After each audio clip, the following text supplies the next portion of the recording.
This was a game changer for me. When I learned what a thought was, what do you think a thought is? I'm not saying where it comes from, but what do you think a thought is? So when you go to the gym, what happens?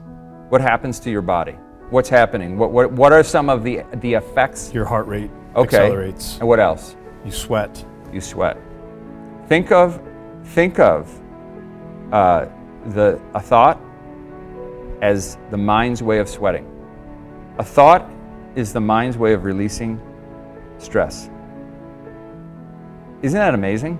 So people who are overthinking, they're just under a lot of stress.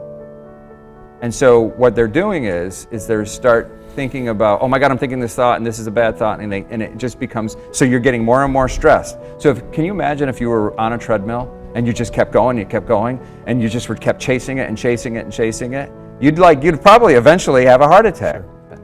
So a thought is literally just the mind's way of releasing stress. So in a meditation session, you shouldn't be mad if you have a lot of thoughts, because it is a wonderful thing. It's an absolutely wonderful thing, because it's your mind's way of releasing the stress that you have, because you're obviously compulsively thinking, and that mind needs to get rid of it. So let it go, let it flow, and then it'll always be there, but it'll be there as a little distant murmur. And it's like I said, why I am so enthusiastic about it is because of what it did. It transformed my life.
And welcome to our milestone 100th episode of American Real, where this week we bring back our original guest from episode 1, Anthony Brunelli.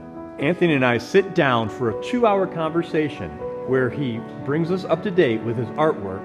He's working on some challenging nature scenes. Then we go into a deep conversation about Transcendental Meditation and how it's helped Anthony in his life. In this episode, we spent a lot of time talking about thoughts and what a thought is, and how he describes it as your mind's way of releasing stress.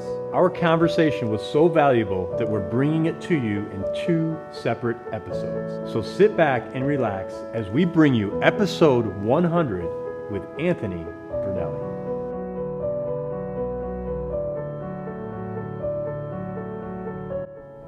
This is American Real. I am Roger Brooks. My guest today is Tony Brunelli, artist, good friend, and our 100th episode.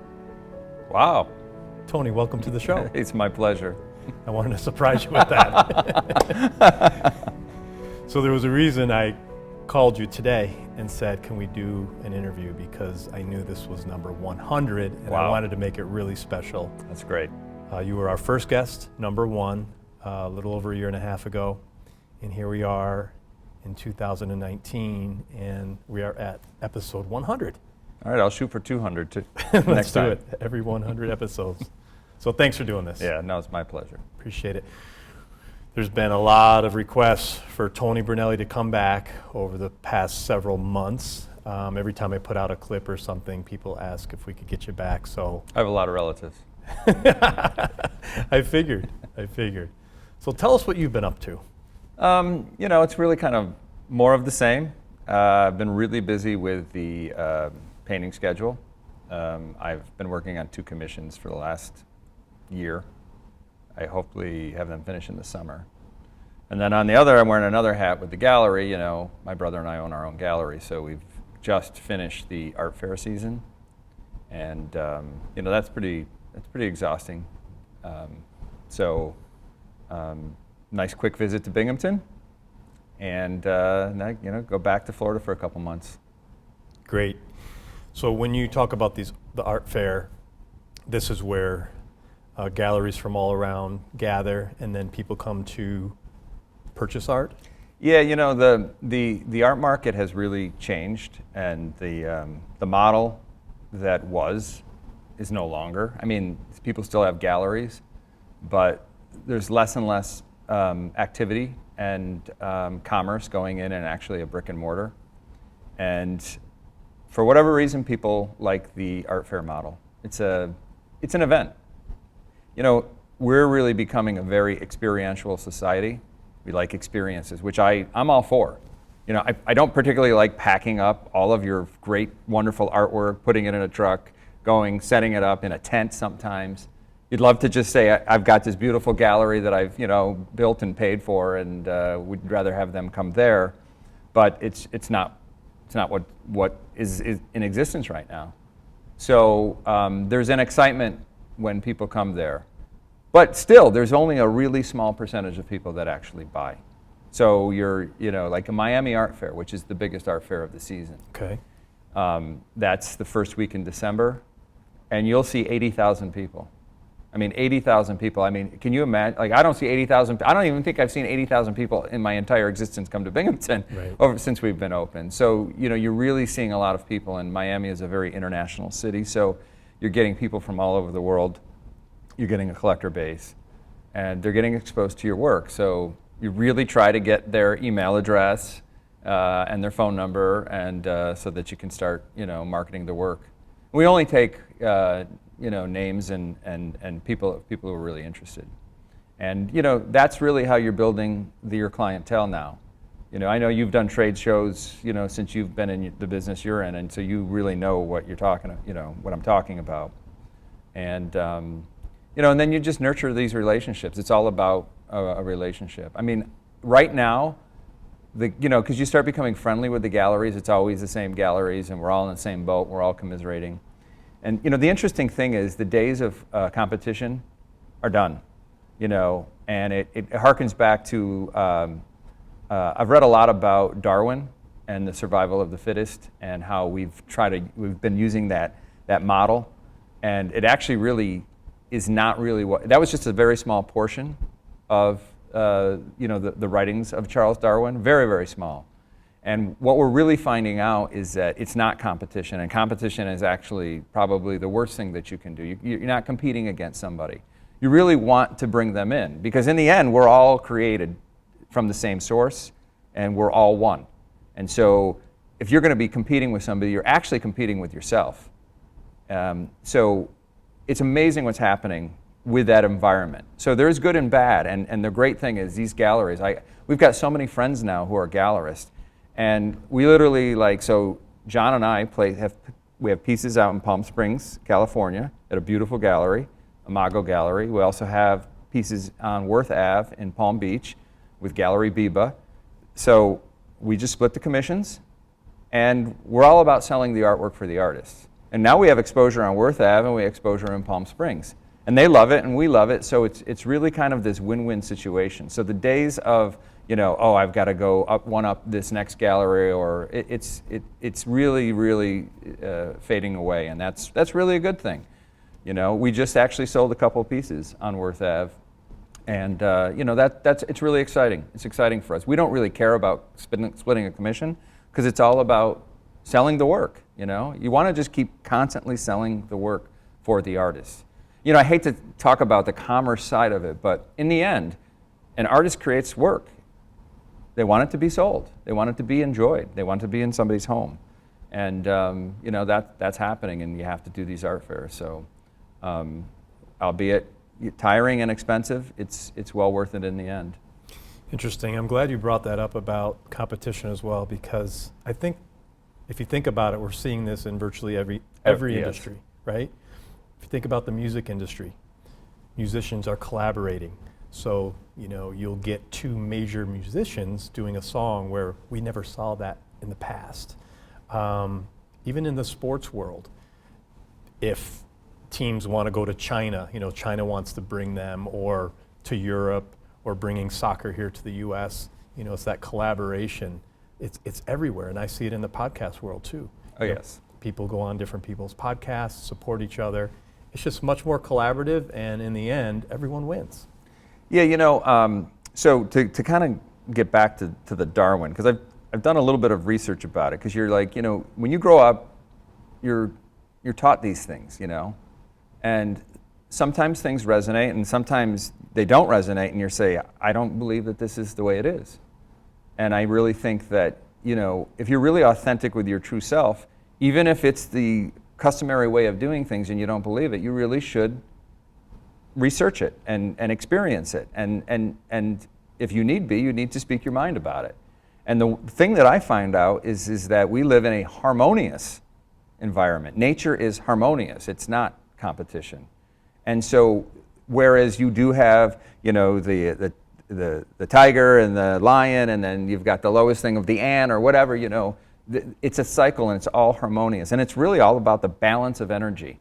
And nature is the greatest example of that, and how to live. And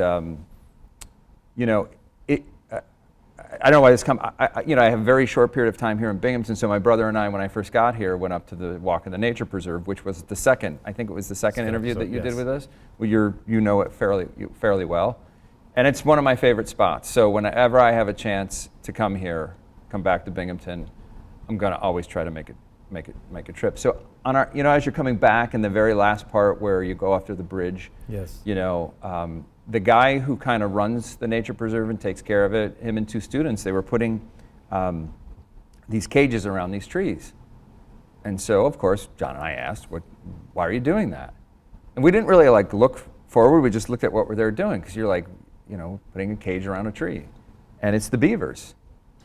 The beavers are literally, and then we looked up, and they're literally decimating the forest. And so he's like, I'm going to have to literally, to save this ecosystem, I'm gonna do what I can to put the cages around the trees. And he's like, I said, well, what are the other options? I said, can you move the beavers? He's like, if I move them, another family will come. And they'll do the same thing, because what has happened is that in that particular area, because it's very close to the campus, and the deer because there's an over-migration of deer, and there's a huge population of deer, which are spreading all the ticks, they're eating all of the stuff that the beavers normally eat. And so the beavers are doing what they can to take these trees down. I mean, there's trees down everywhere, and they're, So they're taking the trees down to get to the... Yeah, and then they're taking the wood and they're blocking up dams, and they're doing it in areas where it floods, and so it's like this whole system that. And then it dawned on me as I kept walking, and he said the last thing that I would have to do, which I don't want to do, is we might have to take the beavers and kill them. Wow. And as I'm into the environment, I'm into not hurting animals and all of that, but then I got thinking about it. I'm like, okay. Because he was telling us how you have to save other species. And it dawned on me, I was like, to be honest with you, you know whose fault this all is? It's us as humans.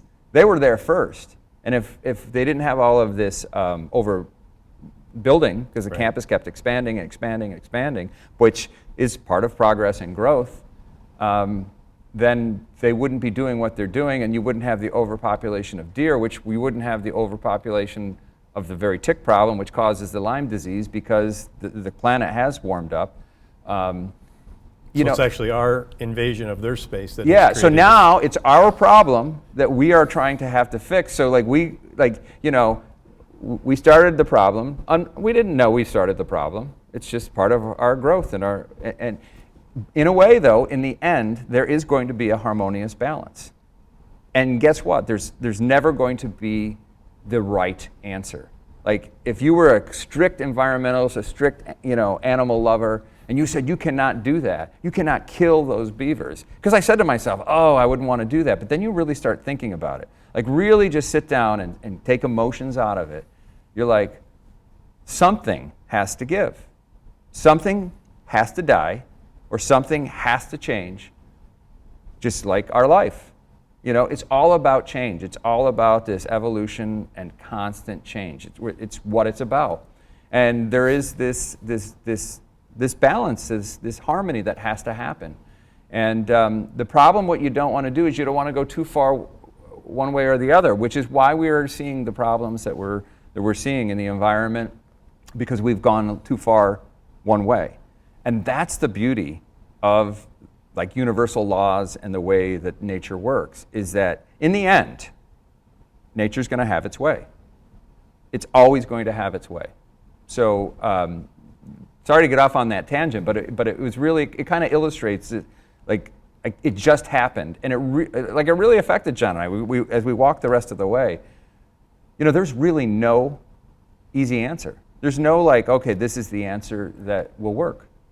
Because ultimately, what caused it in the beginning was man's overpopulation.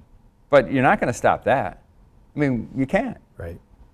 So it's actually a really good problem to have, because it makes us become creative, and makes us really start looking at what the reality is. And then there's no one easy answer.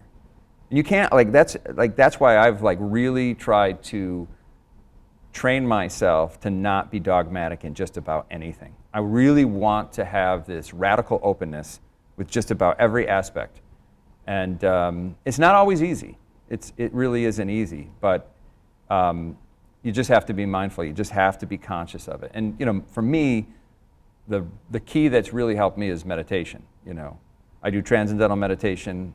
I do it twice a day, and the benefits of that are they're exponential.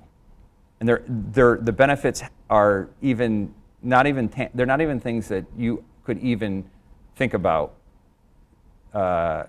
when you first start it. They just happen. And for people that don't know what it is, can you talk about transcendental meditation? Yeah, transcendental meditation is a form of meditation that uses a mantra.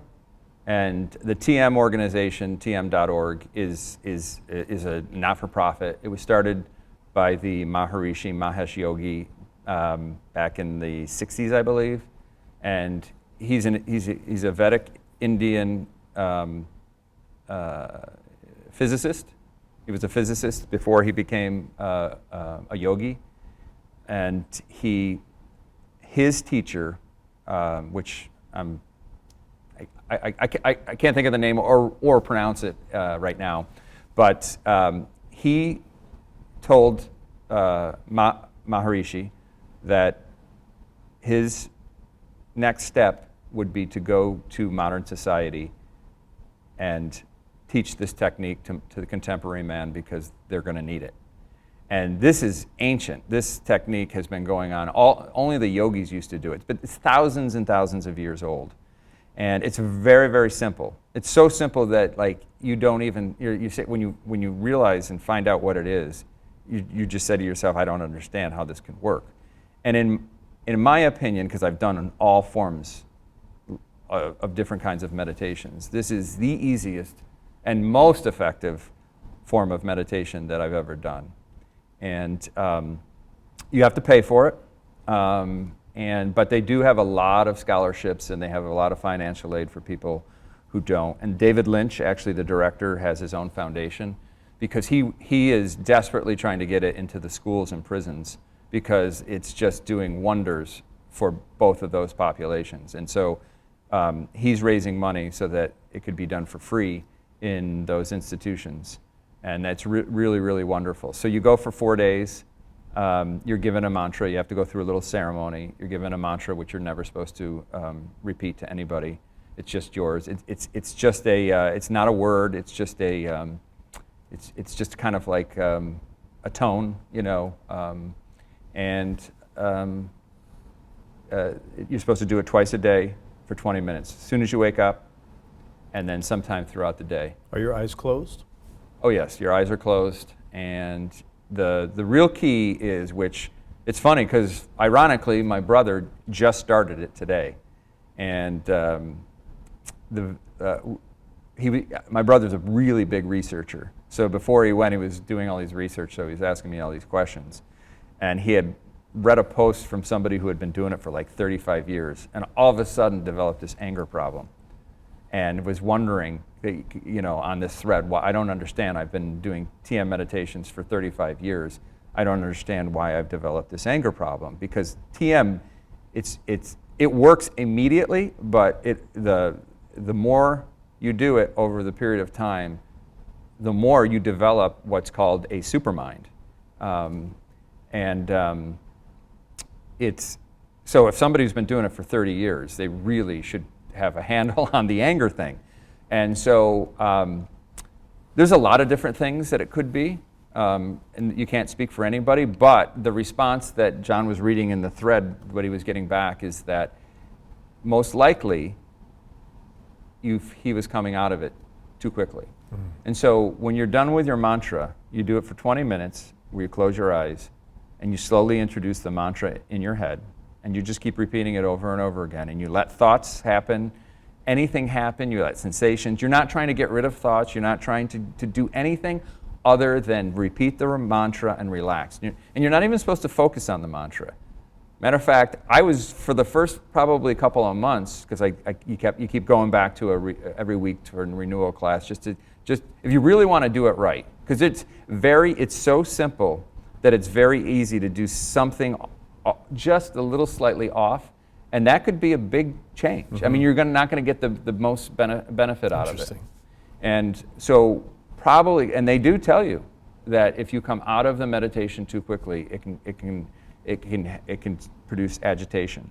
Because when you're dealing with the brain and you're dealing with the neurology, you're talking about a very, very delicate phenomenon, and your brain and all of that. So even something as a meditation, and people don't realize it, so they say no less than 2 minutes with your eyes closed after the meditation. You just stop stop it, and just keep your eyes closed, and you kind of just before you come out of it, and then you slowly open your eyes and just kind of sit there, kind of just collect yourself, and and it's the most amazing sense of peace. So it's tm.org if people are interested. tm.org, yes. There's groups all over the world. You have it for life. You have the support system for life. You never have to pay again. Like if you want to go to retreats and special things, it's whatever the fees are. But that would be like with anything else. So like I could travel over to Europe or Asia or India or whatever, and if I wanted a refresher course, or if I just wanted to go into because they always offer speakers and they always have these really great things. You can go. And even if I've known people that I've talked to that did it in the 70s and they don't do it anymore. They don't have to pay again. All they have to do is go to a refresher course, and somewhere somebody will have their mantra So if they forgot their mantra, it's in the system, and the mantra is yours for life. It's probably one of the most important parts of my day. I would not give it up. I would give up just about everything else other than that. And especially during those art fair weeks, those are really, I have never missed. Intense. I've never missed a session in a little over a year and a half now that I've been doing it. I've never missed. I've done twice a day. I've never missed. Wow. I've come close. There was a time when we were doing the art fair in Miami, and by the time the art fair finished and this happened and that happened, I literally got home and it was 11:45 or 11:55 or whatever, and I was like, I'm starting it. Now, I fell asleep before I finished it, but there are no strict rules about, if you fall asleep, then your body's meant to fall asleep. And the interesting thing, here's what you find out, which most people don't realize. Because I was actually just talking to somebody last night, because we had the opening at the gallery last night, and I saw some artists that we represent and some other people. And If you've ever been around me, I'm not going to forcibly bring up meditation, but somehow, some way, it magically always comes up because it's something that I feel is very, very important. And it's a gift that I would like to give to somebody. Just the awareness. Now, because everybody has their own thing and has their own way about how they want to do it. But the myth that I want to always dismiss, because everybody talks about meditation, that I can't do it. And exactly this person said it. As soon as I said it, they're like, there's no way that I can meditate. So when I hear that, they obviously are not knowing what it is, because it is the easiest thing that you can do. And it is the most relaxing. Matter of fact, it has been proven, and they can even prove it with brain waves, that a session of TM is better than a full night's sleep. And because they've done, TM has been researched over and over, and it's the only form of meditation that can be prescribed by a doctor. It is that powerful. It is that good. It's now I don't I know I sound like I'm like this advocate for TM.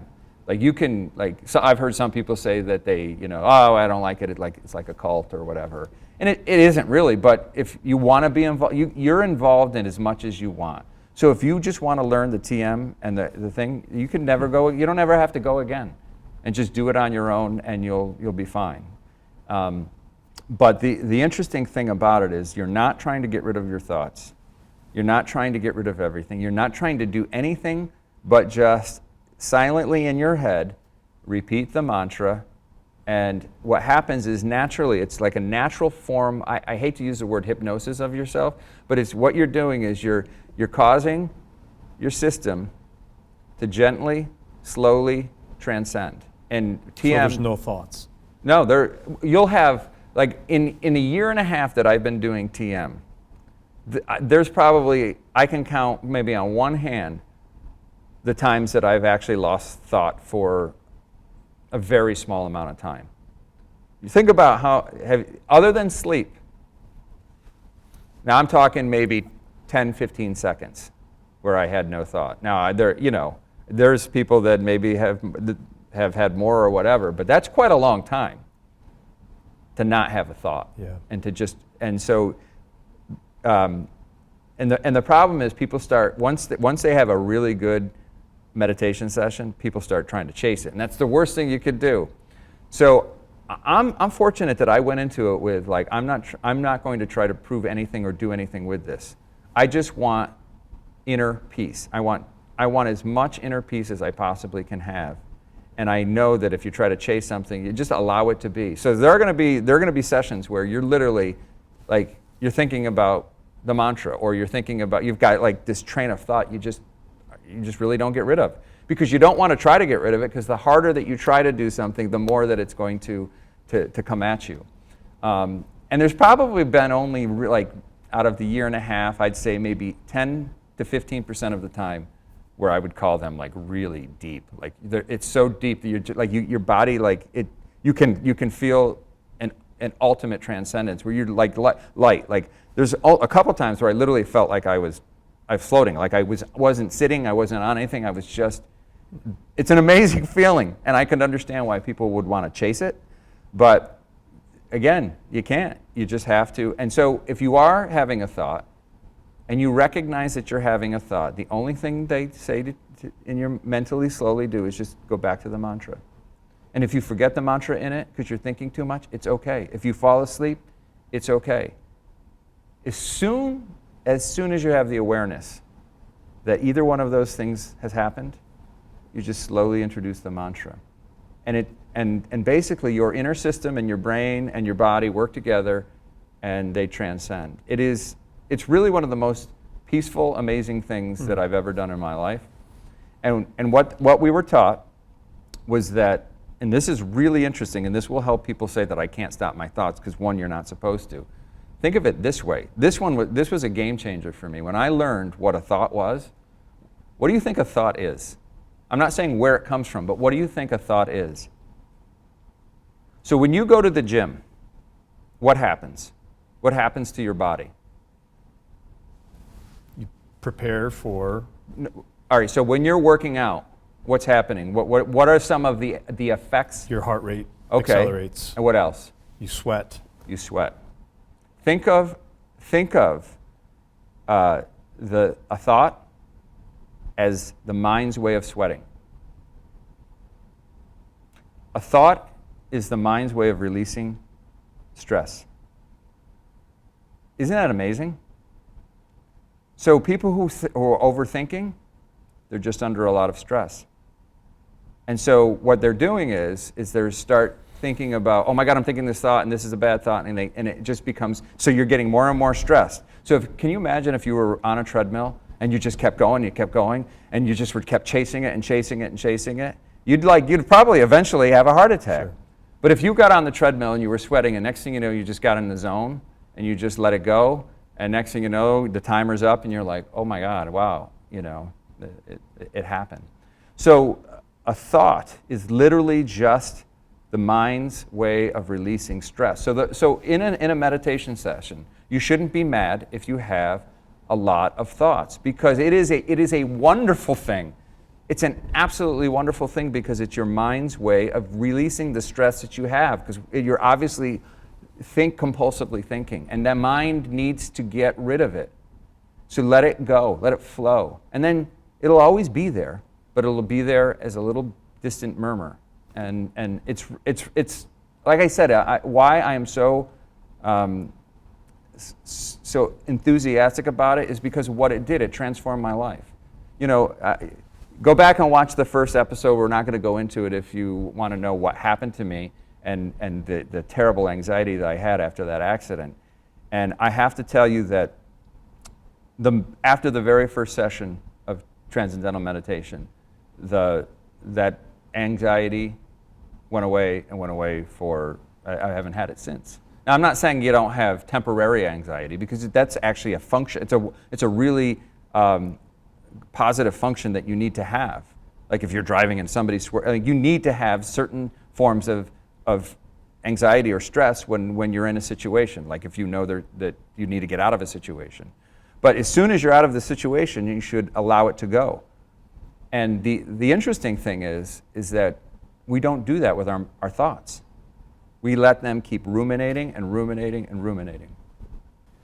So I'm really glad you're talking about this, because you and I talk a lot about awareness, being present, and I'd like to ask you, when you talk about thoughts and when you're thinking about awareness, if you're being aware and you're being present, but your thoughts are bringing you in the past, is that working against you? Well, you can't be present if you're ruminating and thinking about the past. You can be present if you are present enough to know that you're thinking about the past. And so you say to yourself, oh, I remember when I did this.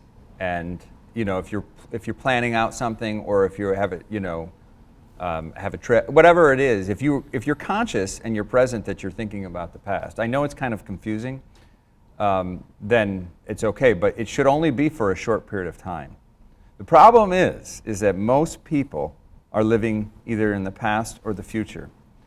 And when you're living too much in the past, is what creates depression. And when you're living in the future too much, it creates anxiety. And those are really great pointers. They're really wonderful. So you really have to look at them as gifts. I know it's hard for somebody that's in the throes of it.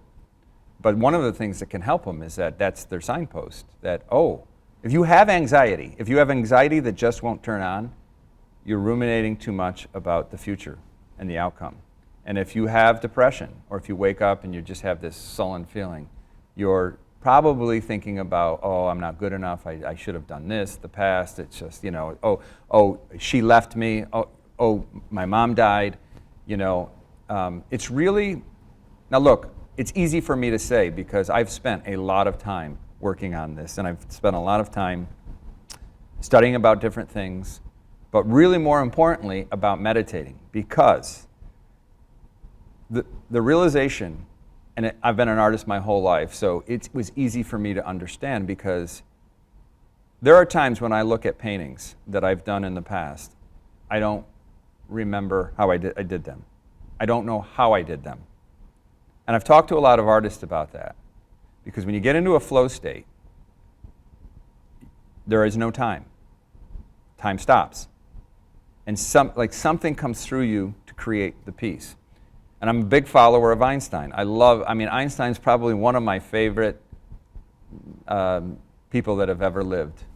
And, I love the fact that he was a scientist that really had a spiritual side to him and basically said there's so much more we don't know than what we do know. And there's this spooky side that is from outside of thought and outside of physical reality that is controlling just about everything. So creativity, amongst everything comes from nothing. Everything comes from stillness. It comes from the quantum, the field. There's a invisible, non-detectable field that has created everything, and it comes through you.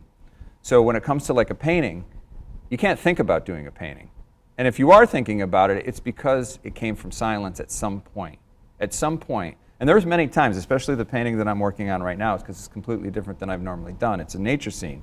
And it's a lot of trees on top of trees and top of trees with the light filtering through. It's large. It's been very, very challenging. Challenging in a good way, but still challenging.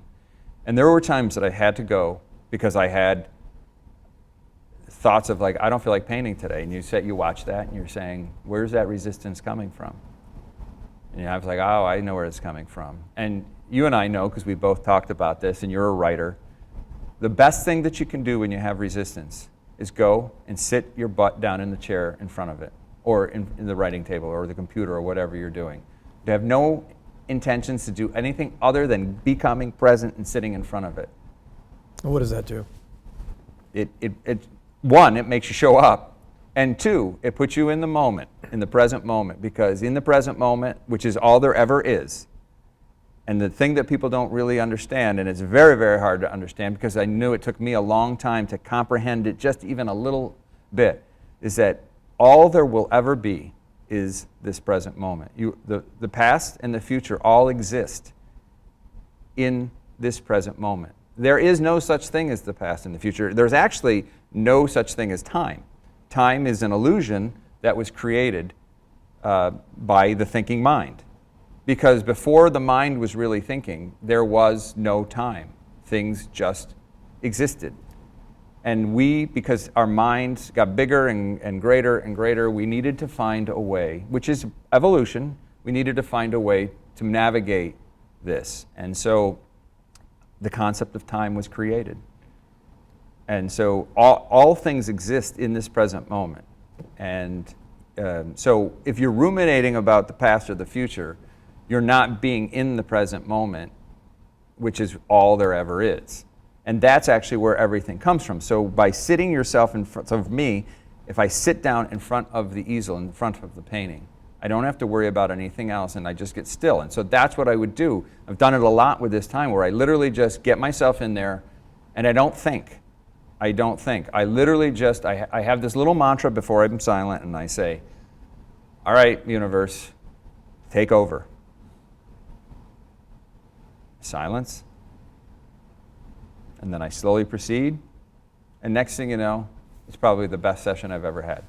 And I have figured things out on this particular painting and got into flow states in ways that I can't even describe, because it's my process and everything. And so that is a really wonderful thing. And this is a great example that all the knowledge we need is within. We All have of it. Right? There's nothing outside of you. See, this is so hard, and I get a lot of blank stares when I start going down this road, but we'll go down. People think I'm crazy, that's fine. I don't care, because you don't come to these realizations from thinking about these things. You start with thinking because you're in trauma, or you're suffering, and you're doing whatever you can. And the way out of that is you start Google, how do I get better? How do I do this? How do I do it naturally? That whole thing.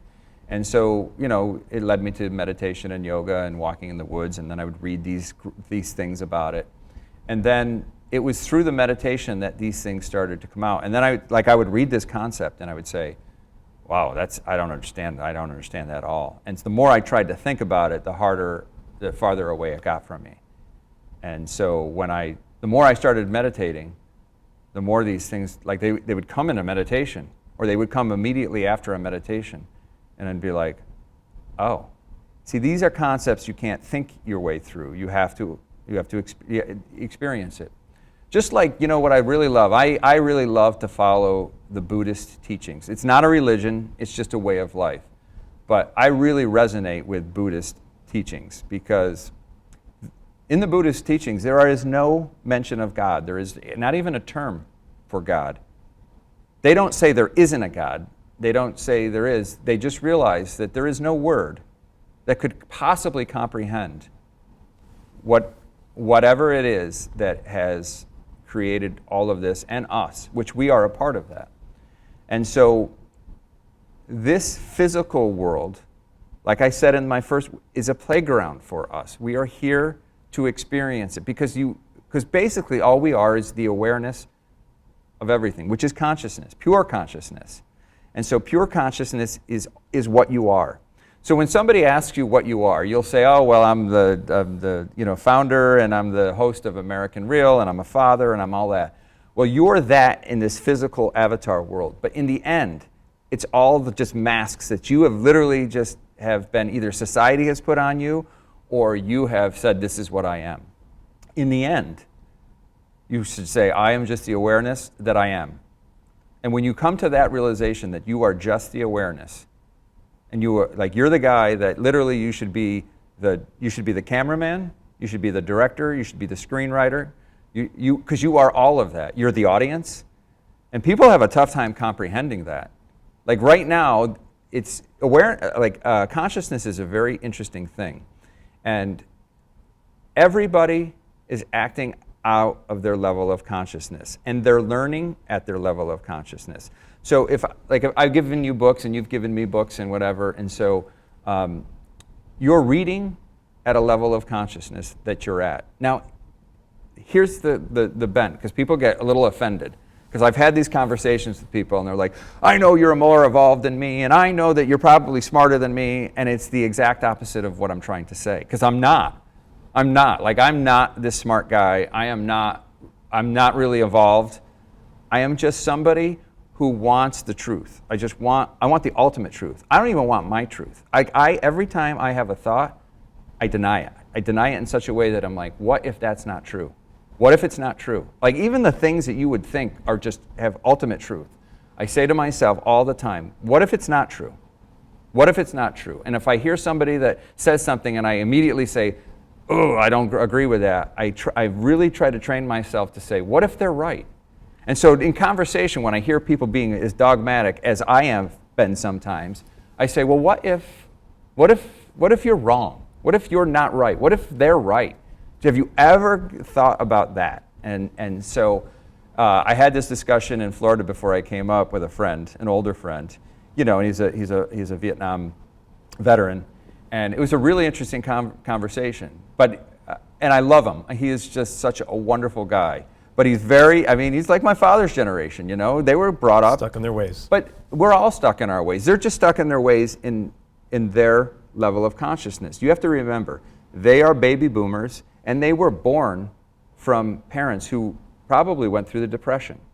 And so these are generational things that are passed on to us. And we don't even realize what is happening to us because we are so hypnotized by our own thoughts that are not even ours. Like some figure, like 95 to 98% of the thoughts that the average human being has is not even their own thoughts. And you're believing them. Meaning they came from? They came from somewhere else, somebody else, some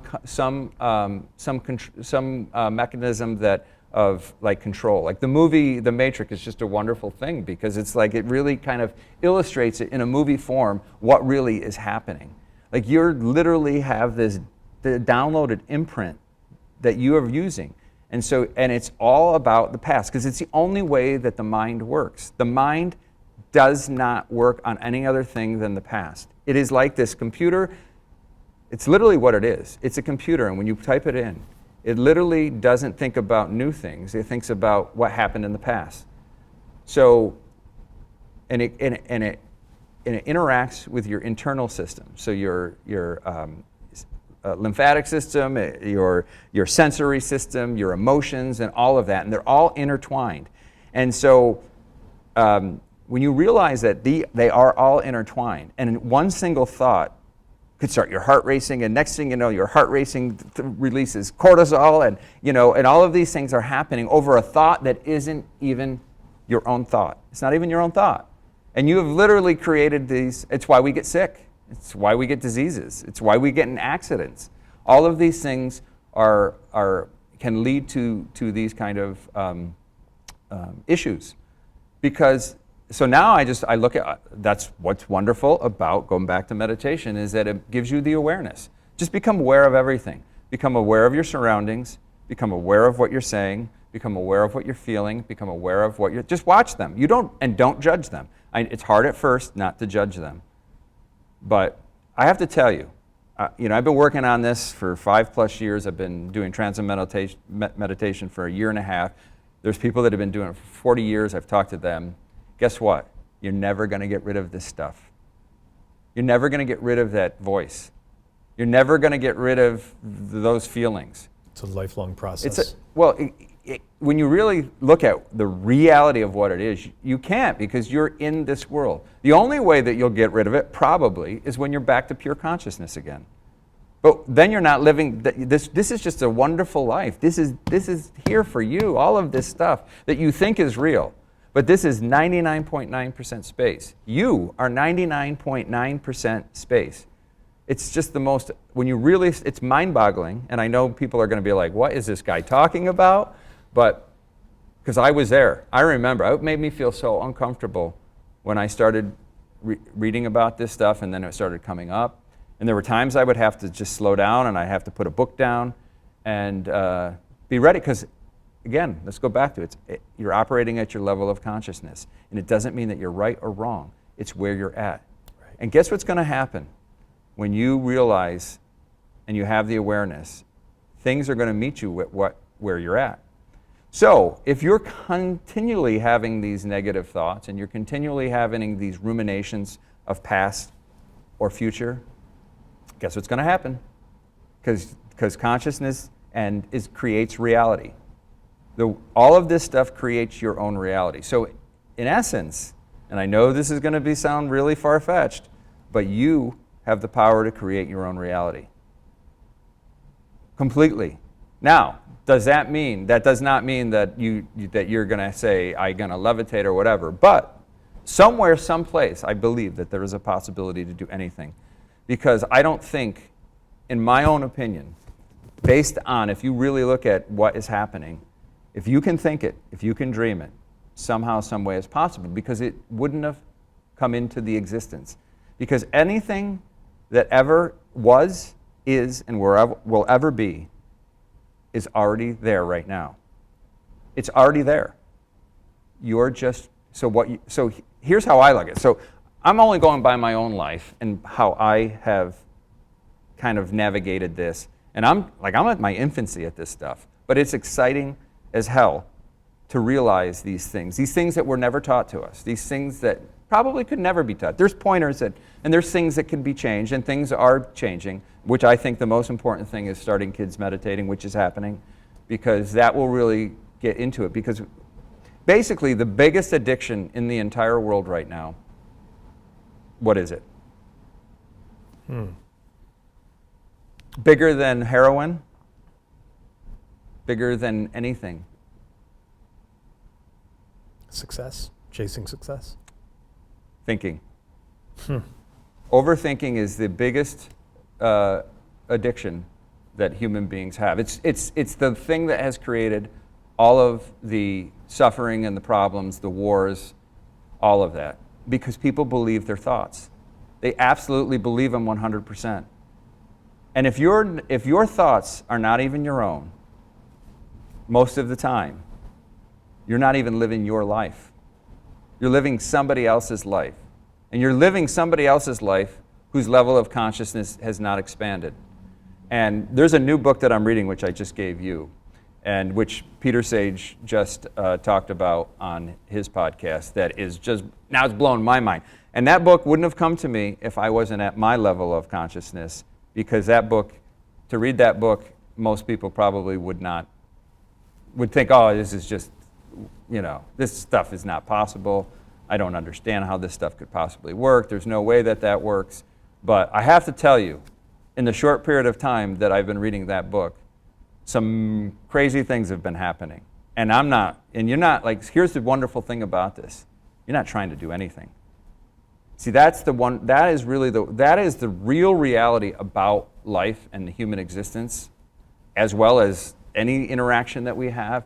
In the end, the more that you try to be something, the less you're going to be your authentic self. And so really the word is surrender. And that's a tough word for a lot of people, especially somebody who was a former military or whatever, because the idea of surrender is in their head, because their mind is thinking about this, it is a giving up. Yeah. But it's not. Surrendering is just allowing to whatever is to be and accept it as is. So I've had people say to me, oh, well then, so I've been in an abusive relation, or such and such has been in an abusive relation. They should just take it. And I'm like, absolutely not. The awareness that you are in this abusive relationship, that you surrender to what your feelings are, and surrendering. So why do people stay in abusive relationships? Because there's a thought pattern that has been handed down to them. Well, this is what my mother did, or this is what this is what they did. I have to do this. The religion. I was raised a Catholic. The guilt was just put into like crazy. Oh, well, you have to stay in that marriage. You have to. This marriage was sanctioned under God. The problem is that no, it wasn't.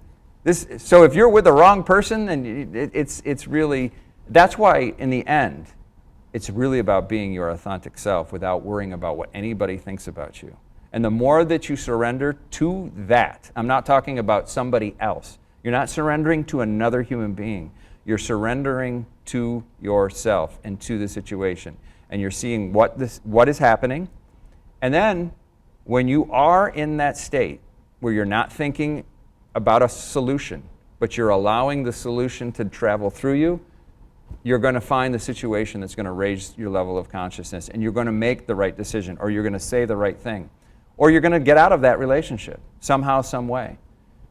And it's a little dicey, because if there's physical violence, then it's there's got to be things that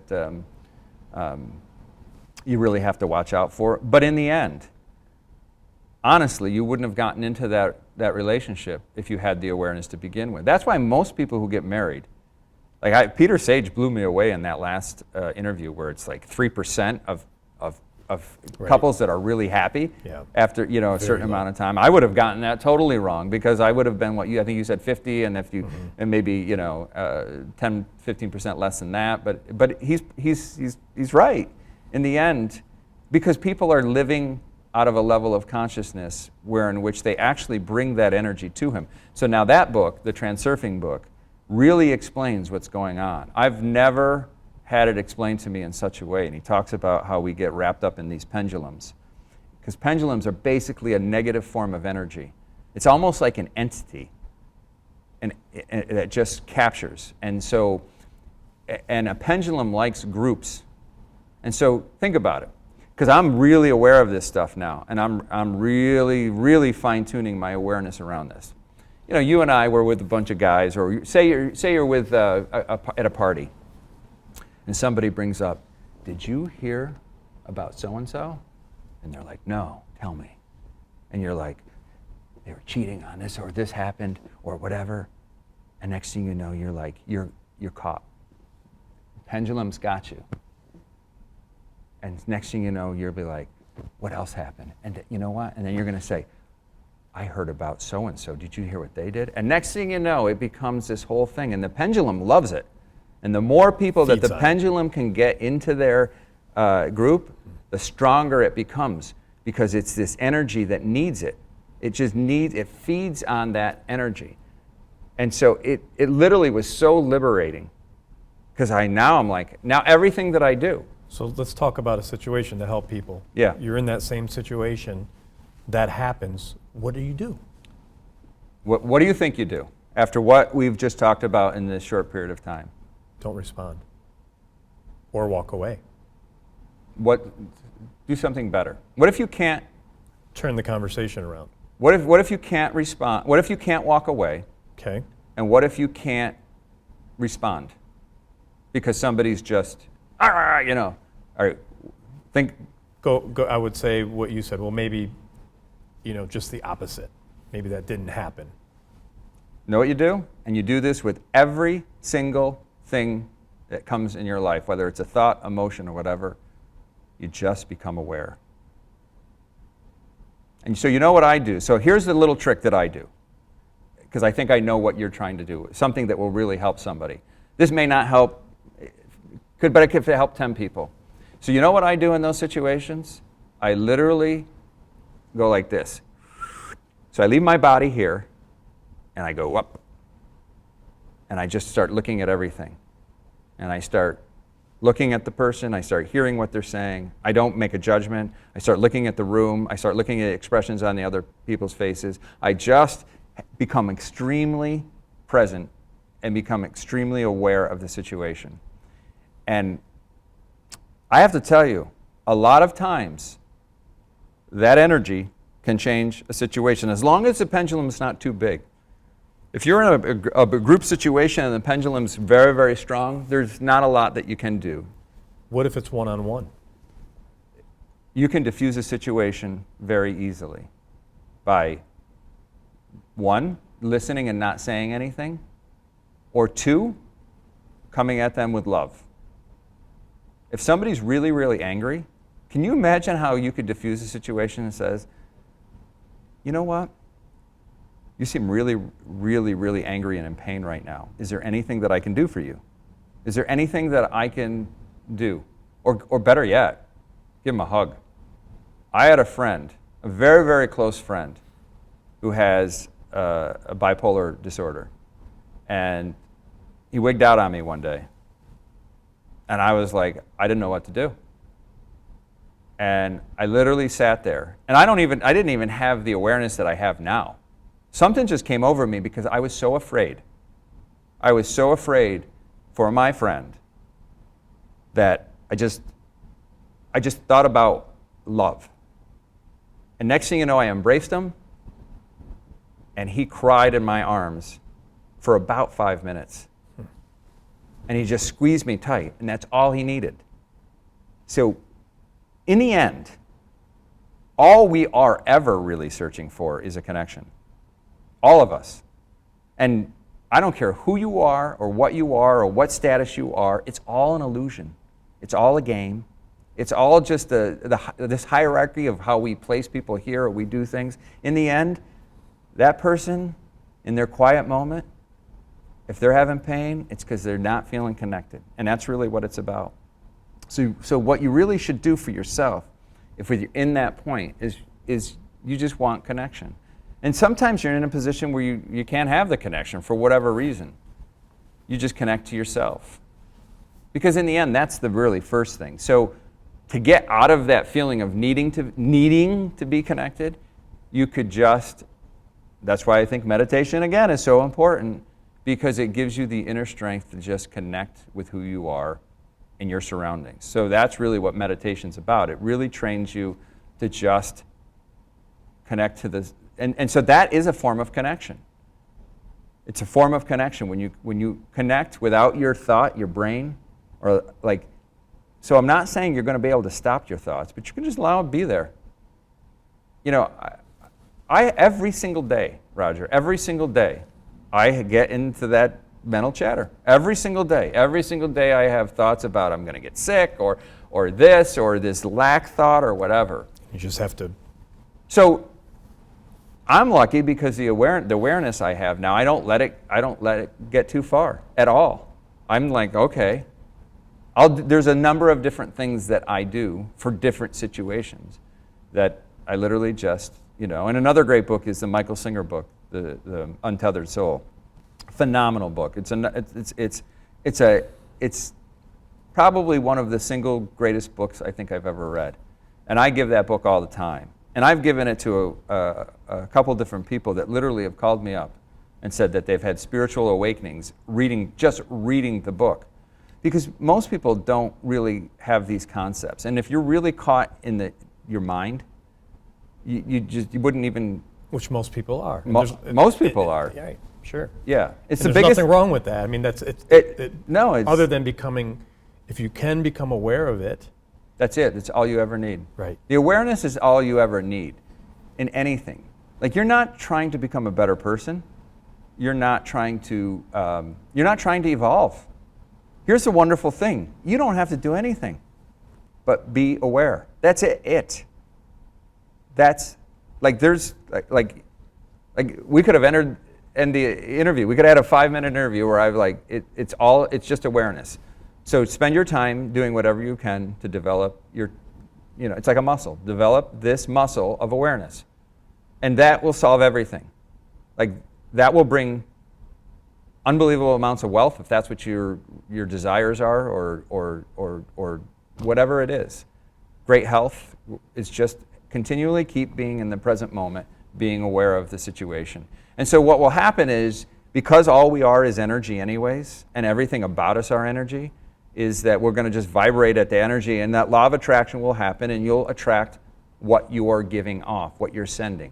And so that is really how it works. Like, basically all we are as a human form, other than what I'm saying, the physical form, is you're a receiver of energy and you're a transmitter of energy. So, and you're doing, like, they're both working at the same time.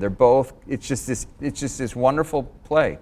So when you start realizing that this is the game that I've put myself in with this thing called life, then it's actually kind of fun. And so even those situations that you call really challenging, they become great tools because you somehow have brought that in your life. You needed that in your life. Because guess what's on the other side of that fear? It's what you're looking for. And all you have to do is go through it. Allow it to go through you and do it. I'm not saying you're not going to have the fear, but just don't let the fear get the best of you. Because I fear about a lot of different things,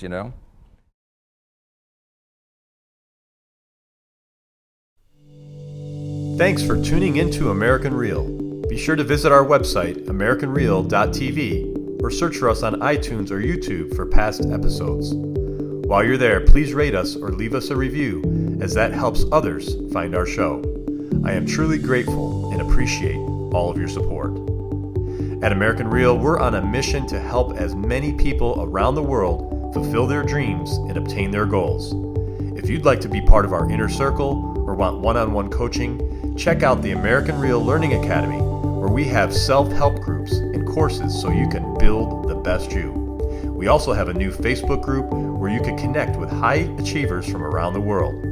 If you want to go even further, maybe you're determined to write your own book or launch your own podcast, contact me today to see if we could help. You can reach me through Instagram or Facebook, or email me directly at roger@americanreal.tv. And speaking of podcasting, our next course will be starting soon. So if you're interested in launching your own podcast, join me at Podcast Your Passion.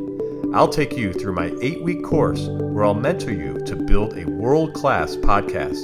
I'm only taking on a small group of people who want to share their passion through broadcasting, where I'll have you up on iTunes and YouTube within weeks so you can podcast your passion. Click on the link below for more information. Thanks for tuning in, and we'll see you next week.